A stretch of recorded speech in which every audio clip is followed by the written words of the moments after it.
So you're probably reading the title and wondering, what is she doing? What happened? Oh my goodness. And honestly, I'm still shocked to be saying this. My bearded dragon did get revived from dying for about 2 minutes.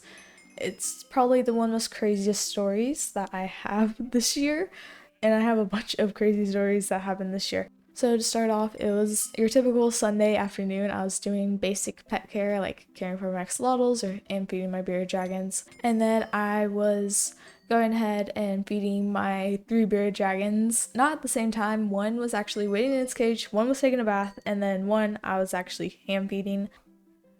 So my first bearded dragon, aka Mango, was sitting in his tank, being really chill, and then Luna was eating bugs, a lot of bugs. Oh my goodness, roaches. I hate roaches, but like now I have to like them because my dragons like them. But anyways. And then Apollo was taking a bath. So I made sure Apollo was good in his tub, so it's basically like an inch of water in like a clear plastic tub. And he seemed pretty much so fine, so I let him be, and I turned around and decided to start feeding Luna. In about like 2 minutes, I went to go check on Apollo because I basically almost finished feeding Luna, and he was just basically like trying to climb out of the tank really weirdly. And like when I mean really weirdly, it's more like, the spider morph in ball pythons.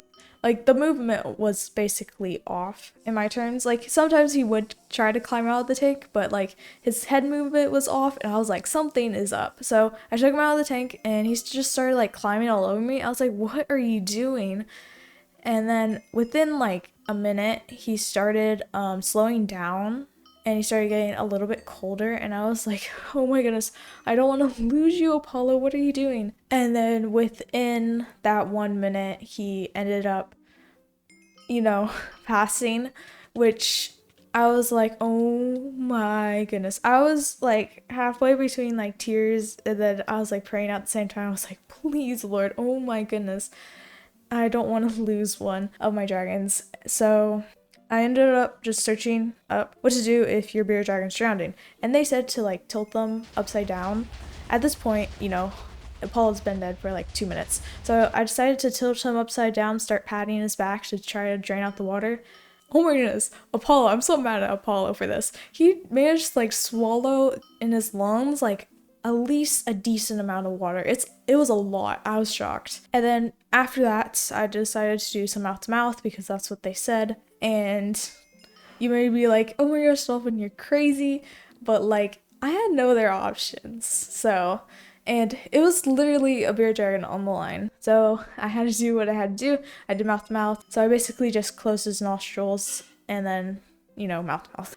After that, I put him under a heat lamp so he would stop being like cold because they're cold-blooded animals. They don't have the same heat regulation as us warm-blooded animals. So after about like 30 seconds under the UV, he took one big gulp of air, and I was like, oh my goodness. Like, I legit started crying. There's no way. That was probably one of the most craziest miracles I've seen. Now, I've seen a lot of miracles, right? But like, to see it happen to like me is like crazy. Oh my goodness. I always point to the one above. Oh my goodness. Even saying this is crazy. Like, your bearded dragon died for 2 minutes, and then now you're saying he's back to life? Oh my goodness. So, after that, he started like coughing up water, so I did the same thing, tilted him on his back, and he got all the water out. And then after about like 30 minutes, he was still like, he was taking big gulps of air, like not normal gulps of air, like big gulps of air. So I kept an eye on him while I was feeding my axolotl, so I would feed my axolotl and then turn around and see and make sure he was fine. Because for the most part, he was fine, but I just want to make sure that he's actually breathing and I don't need to help him out with anything else. And then about an hour, he became back to normal. For the most part, he was definitely a little bit slower in movement and was taking a lot bigger breaths. But by the morning, because it was that afternoon, by the morning, he was basically fine. And he started like roaming around the cage and stuff like that. And he was just his basic normal self, his sassy self. For Apollo, at least, one of the main things to make sure he's like normal, what I like to do, even before this happened, when I put my finger into the cage, like right in front of his face, he would just like lick the air. So I did that again just to not stress him out with picking him up and just double checking. So I just put my finger in front of his face and he licks. And oh my goodness, I knew Apollo's normal if he did that. Within the next week, he became completely normal, ate like crazy. Whenever I had my other beer dragon out, he would start like flaring and head bobbing. I was like, that's my normal Apollo. And then as of recording this, it's been about 2 weeks since the incident. And I want to say that Apollo is doing very well. Oh my goodness, he's doing really well. He's basically back to his normal self. And I'm like, God, oh my goodness. This is probably one of the most craziest miracles I've ever seen. Especially, you know, to me. Oh my goodness. Even thinking about this is crazy. Regardless, I learned a lot of different lessons that day. First thing is to act fast. I did act fast, so he didn't end up passing.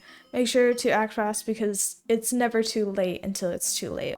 So make sure when something emergency like that is happening, always search up information to help your reptile friend because it's just never too late until it is.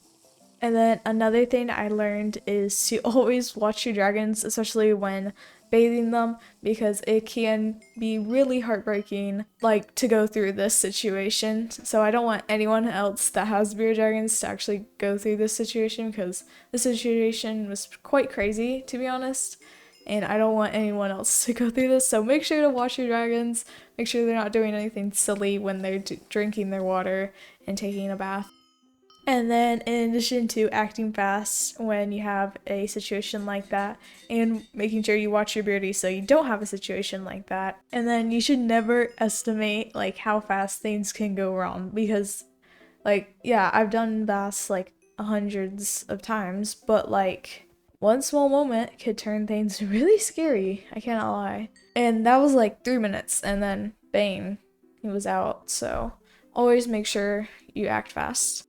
And then, of course, staying calm through these situations is probably another most important thing because if I was stressing out, even though I was, make sure you stay calm and cool and collective because if you're like stressed out, you can't do anything, you're like shaking and you can't really help them. Make sure to stay calm during these situations because unless you won't be able to help them as much as you can. And then to reflect, honestly, that situation made me appreciate Apollo even more, even though he's my most expensive bearded dragon I own. I mean, this situation definitely showed me, like, how much responsibility and, like, I am their, like, literal caretaker. So it really taught me that I should appreciate any animal that I have, even if it's as small as a little betta fish all the way up to my bearded dragons and my axolotls. I should always appreciate them and care for them because scary moments like these can definitely change the whole game here. Regardless of this crazy situation and how it went and like how crazy of a miracle I've witnessed, always make sure to care for your animals, make sure to watch them, and make sure to act fast because you never know when it's too late.